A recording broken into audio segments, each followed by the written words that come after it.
విజయవాడకి ఇచ్చారని చంద్రబాబు నాయుడు గారిని పబ్లిక్గా ప్రశ్నించారు. అంటే చాలామంది ఇక్కడ అమరావతి కడుతున్నారు, క్యాపిటల్ కడుతున్నారు, అసలు ఈ ప్రాంతాన్ని బ్రహ్మాండంగా అభివృద్ధి చేస్తారు చంద్రబాబు నాయుడు గారిని చాలా అపోహలు ఆరోధించి కూడా ఉన్నారు. కానీ ఆయన అమరావతిని ఎట్లా డెవలప్ చేస్తారో నాకు తెలియదు, కానీ విజయవాడని మటుకు ఒక శ్మశానం లాగా తయారు చేయడానికి ఆయన కంకణం కట్టినారు.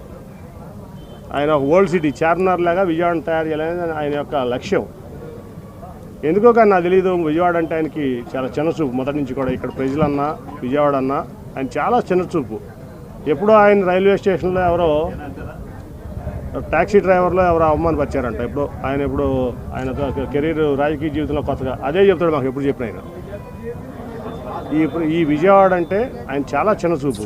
అందుకనే అన్ని రకాలుగా ఆయన చేయకపోయినా ఏదో నాకున్నటువంటి దీంట్లో ఈ ప్రాంతానికి చిత్తశుద్ధితో నేను తెచ్చుకున్నాను. ఆ రోజున ఎయిర్పోర్ట్ కూడా వద్దనుకున్నాడు ఆయన. ఇక్కడ 5,000 ఎకరాల్లో అమరావతిలో ఎయిర్పోర్ట్ పెడదాం,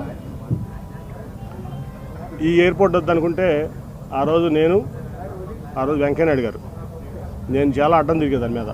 ఈ ఎయిర్పోర్ట్ ముందు పూర్తి చేయండి, తర్వాత 5,000 ఎకరాలు పూర్తి చేద్దాం అంటే వెంకయ్యనాయుడు గారు, సుజనా చౌదరి గారు మరి నేను పట్టుబట్టే ఆ రోజున ఆ ఎయిర్పోర్ట్ అయినా ఈ రకంగా 1,000 కోట్లు సెంట్రల్ గవర్నమెంట్ ఫండ్ వచ్చింది, రూపాయి స్టేట్ గవర్నమెంట్ ఇచ్చింది లేదు. కామన్ మ్యాన్కి ఏం పని ఉంటుంది? నీకెందుకు అంతంత పెద్ద ఏదో మాన్యుమెంట్స్?